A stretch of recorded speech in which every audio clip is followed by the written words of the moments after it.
bersedia menyiapkan waktunya untuk saya dapat amanah dari guru penggerak untuk mengadakan pengibasan dari apa yang sudah saya dapatkan dari pendidikan guru penggerak. Di sini yang akan saya sampaikan yaitu diseminasi budaya positif di sekolah.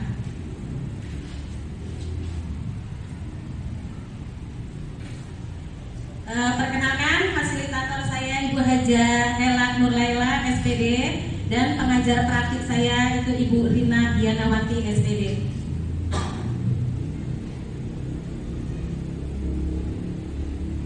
Budaya positif di sini yang mencakup yaitu disiplin positif dan nilai-nilai kebajikan universal. Yang kedua, teori motivasi, hukuman, pengetahuan, hukuman dan penghargaan, restitusi. Yang ketiga, tentang keyakinan kelas. Yang keempat, kebutuhan dasar manusia dan dunia berkualitas. Yang kelima, 5 posisi kontrol. Yang keenam, segitiga restitusi.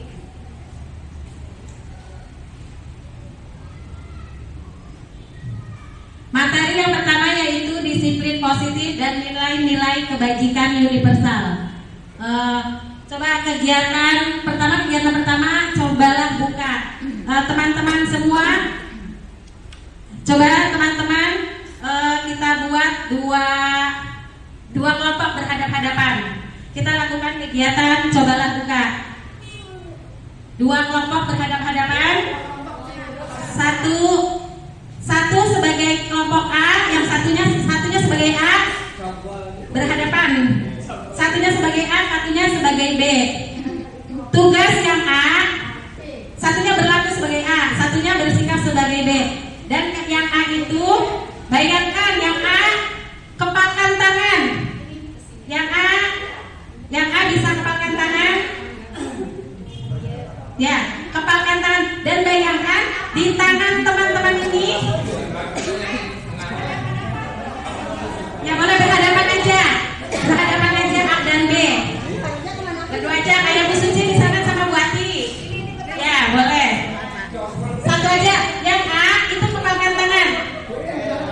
Dan bayangkan dalam kepalan tangan teman-teman ini adalah sesuatu yang sangat-sangat berharga.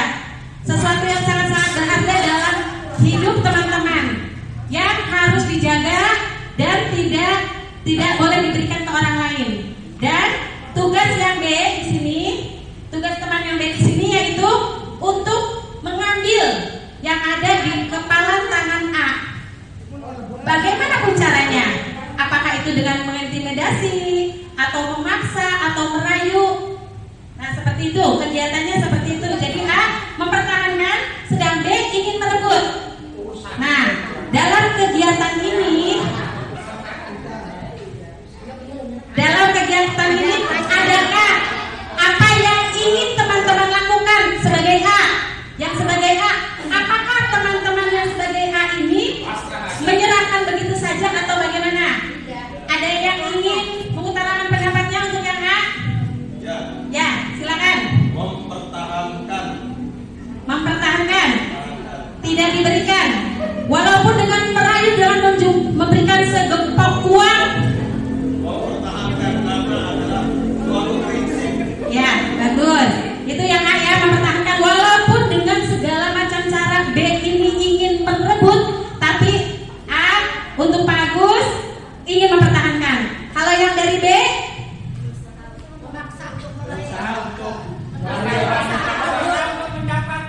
berusaha untuk mendapatkan dengan berbagai cara.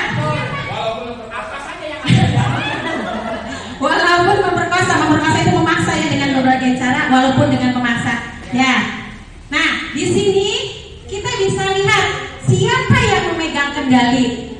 Pak Agus mempertahankan dan Pak Jun memaksa, memperkosa dengan segala macam cara, tapi tetap tidak terbuka. Jadi di sini bisa kita bayangkan siapa yang memegang kendali, diri kita sendiri. Jadi walaupun orang memaksa dengan segala cara, tetap tidak ingin dibuka kalau kita tidak ingin membukanya. Tapi Pak Agus akan membuka kalau berbagai macam alasan, Pak Jun merayu, akhirnya tergerak, akhirnya dibuka. Tapi kalau misalkan Pak Agus sendiri ingin membukanya, tidak ingin membukanya, sebagaimanapun kita memaksa, tidak akan terbuka. Nah, begitupun dengan siswa kita. Begitupun dengan siswa kita. Jadi pada hakikatnya siswa itu tidak bisa dipaksa. Lanjut materi 2. Materi 2 yaitu tentang 3 motivasi perilaku manusia. Kita berperilaku itu motivasinya apa sih? Apa yang mendasari kita berperilaku? Ini ada 3 motivasi yang mendasari perilaku kita. Yaitu pertama, untuk menghindari ketidaknyamanan. Yang kedua, untuk mendapatkan imbalan atau penghargaan dari orang lain. Contohnya, kalau siswa ingin belajar, kalau kita siswa kepada siswa, seperti ada yang motivasinya kalau kalian belajar rajin, nanti ibu kasih nilai yang baik. Nah, ibu kasih nilai tinggi, misalkan contohnya seperti itu. Nah, jadi murid belajar itu karena dikasih nilai tinggi. Tapi saat tidak ada iming-iming, murid akan belajar atau tidak? Tidak belajar karena motivasi mereka bersikap berlaku, motivasi mereka belajar itu karena ingin mendapat penghargaan. Yang ketiga, ini motivasi yang paling tinggi. Yang ketiga yaitu untuk menjadi orang yang mereka inginkan dan menghargai diri sendiri dengan nilai-nilai yang mereka percaya. Jadi mereka belajar ya karena mereka ingin belajar, ingin pandai dari diri mereka sendiri, karena mereka percaya akan nilai-nilai bahwa belajar itu sangat penting bagi mereka, walaupun tanpa iming-iming, tanpa penghargaan, tanpa ketidaknyamanan. Contoh untuk menghindari ketidaknyamanan, saya belajar, kalau nggak belajar nanti dimarahin sama bu guru, kalau nggak belajar nanti dimarahin sama orang tua. Berarti ini motivasi belajar adalah yang pertama, ini tingkat yang paling rendah, yaitu menghindari ketidaknyamanan. Itu motivasi yang paling rendah. Motivasi yang paling tinggi itu dari diri sendiri. Hukuman selanjutnya, materi selanjutnya, hukuman, konsekuensi, dan restitusi. Apa sih bedanya hukuman dan konsekuensi?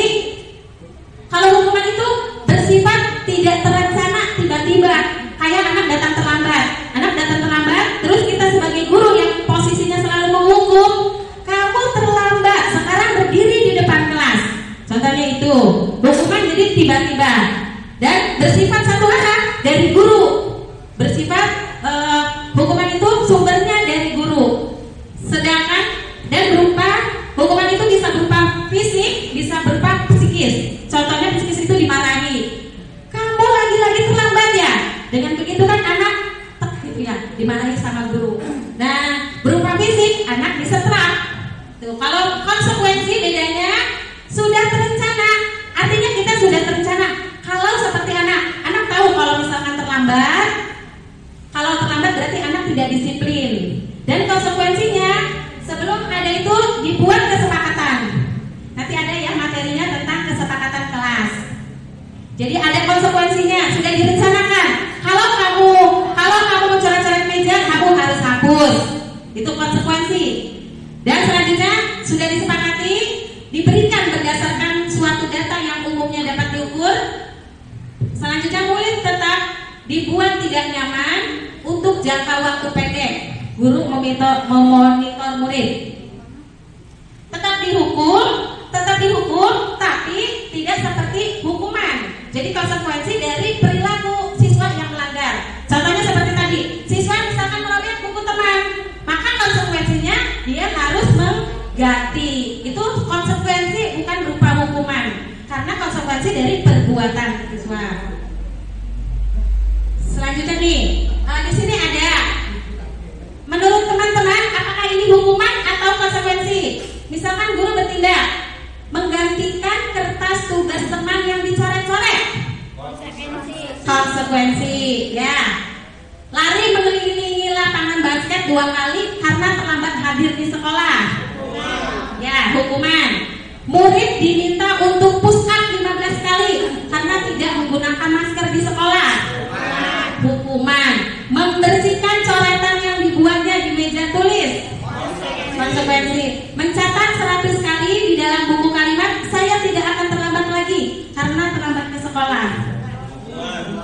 hukuman. Jadi kalau hukuman itu sifatnya memaksa, anak dipaksa untuk melakukan itu. Tapi kalau konsekuensi, anak sudah tahu apa kalau dia melanggar, dia harus apa, dia akan melakukan apa, itu bedanya. Kalau kamu masuknya tertib, ibu akan beri kamu stiker bintang misalnya. Akhirnya ternyata apa yang dijanjikan oleh guru itu efektif. Anak tidak berebut masuk kelas, anak rapi dengan sendirinya karena dengan harapan apa? Diberi stiker bintang. Jadi anak tertib, selama itu anak tertib. Nah, terus pada suatu hari ibu guru kelas 1 tidak berangkat sekolah karena sakit. Ibu guru kelas 1 tidak masuk sekolah karena sakit, akhirnya digantikan oleh guru lain. Lalu apakah yang terjadi dengan siswa-siswa? Siswa-siswa itu menagih stiker bintang.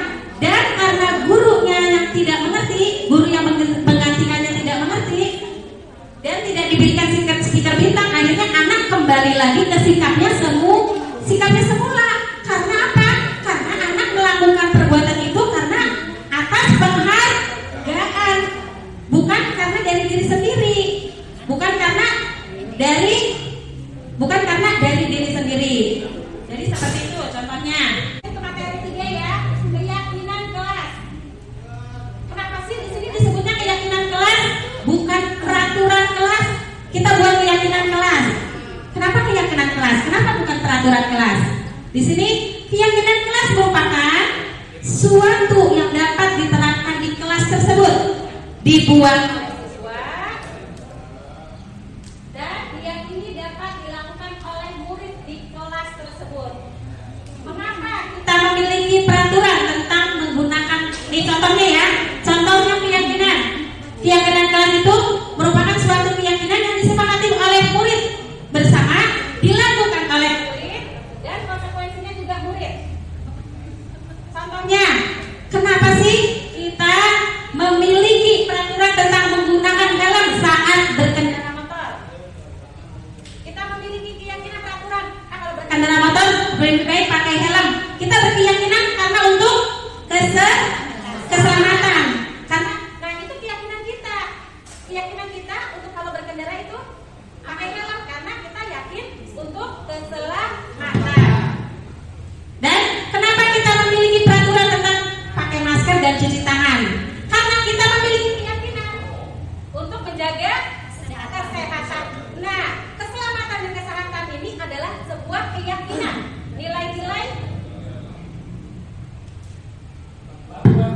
nilai-nilai kebajikan. Nilai-nilai kebajikan yang kita yakini, keselamatan dan kesehatan. Nah, di kelas kita bisa gunakan keyakinan kelas. Jadi kita buat peraturan di dalam kelas, yang peraturan itu dibuat oleh siswa. Contohnya kita buat keyakinan, misalnya kelas, contohnya salah satu masuk tepat waktu, masuk sekolah tepat waktu. Contohnya itu keyakinan disepakati oleh siswa. Siswa sendiri yang membuat. Kita suruh siswa untuk buat apa lagi? Disiplin Bu. Apalagi tidak ngobrol saat belajar Bu. Nah, itu mereka yang buat sendiri. Mereka tulis, mereka buat, dan mereka yang lakukan. Jadi kalau siswa itu melanggar keyakinan kelas, nanti siswa itu diberi konsekuensi. Gitu.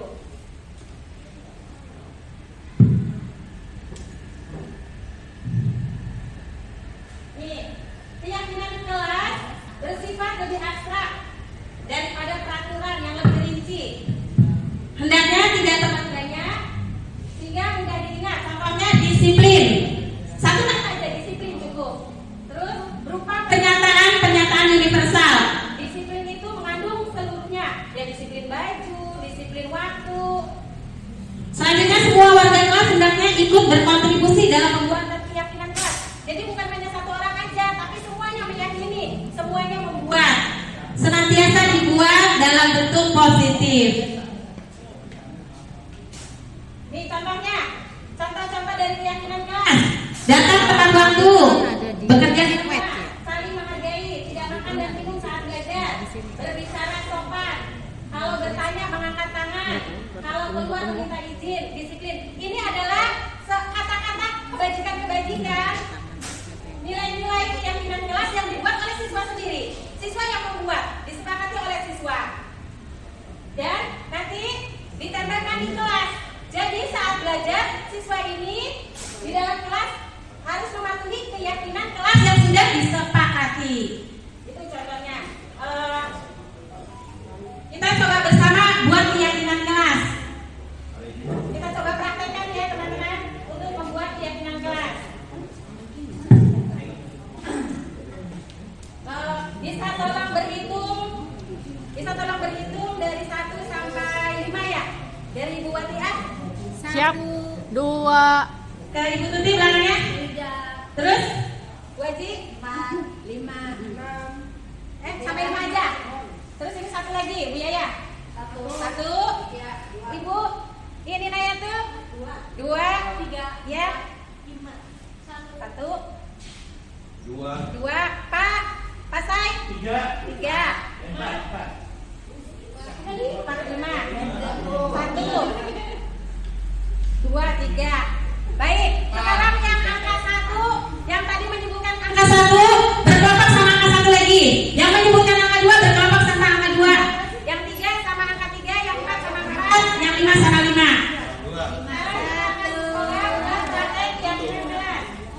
Ini silakan diambil kelompoknya.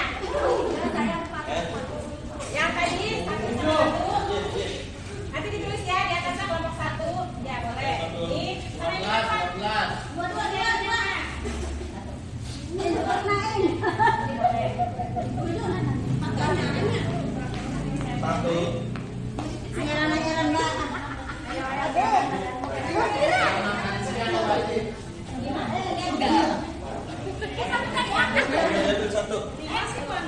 Satu udah diambil.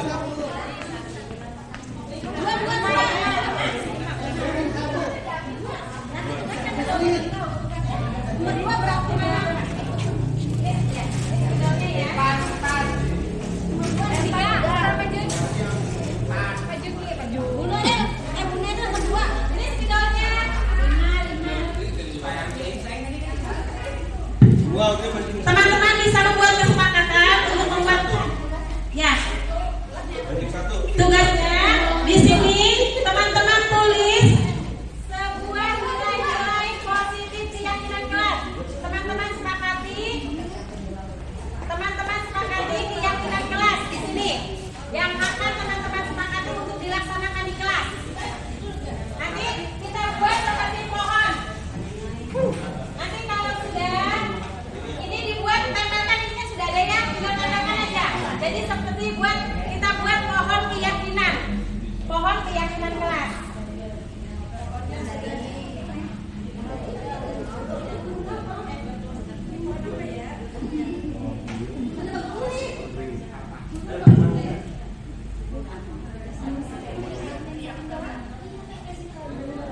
Ya, tinggal ditulis saja keyakinan kelas, kesepakatan, membuat kesepakatan keyakinan, terus tinggal ditempelin aja.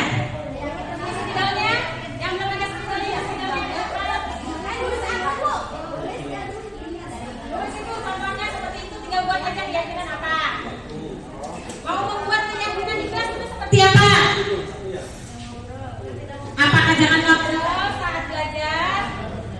Dan keyakinan ini nanti teman-teman sepakati di dalam kelas.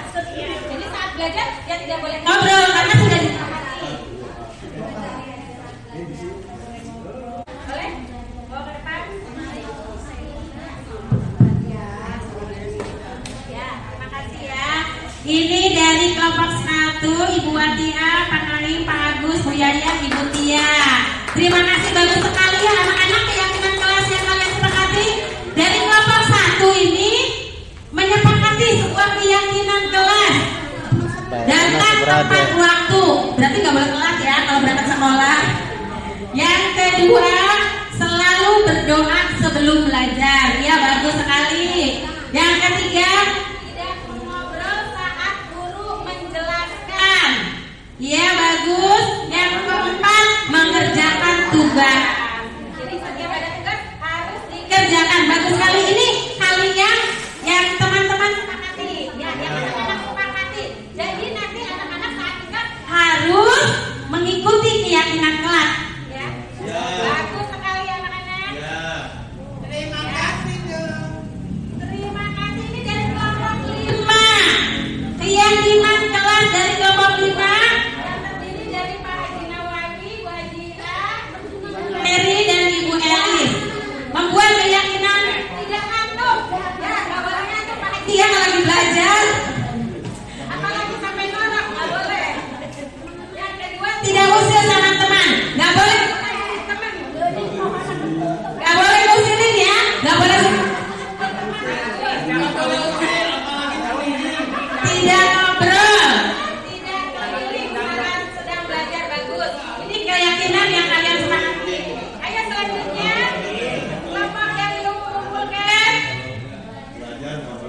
bagus sekali. Selanjutnya dari kelompok ini ya. Ya, ada kelompok 3. Anggotanya ibunya Bapak Jun, Bu Yanti, Bu Tuti, Bu Lutfi, Bu Sri, dan Pak Febi. Di sini keyakinannya memperhatikan saat belajar, gak boleh nyantuk, gak boleh ngobrol ya. Jadi memperhatikan. Yang kedua, bekerja sama. Ketiga, kehadiran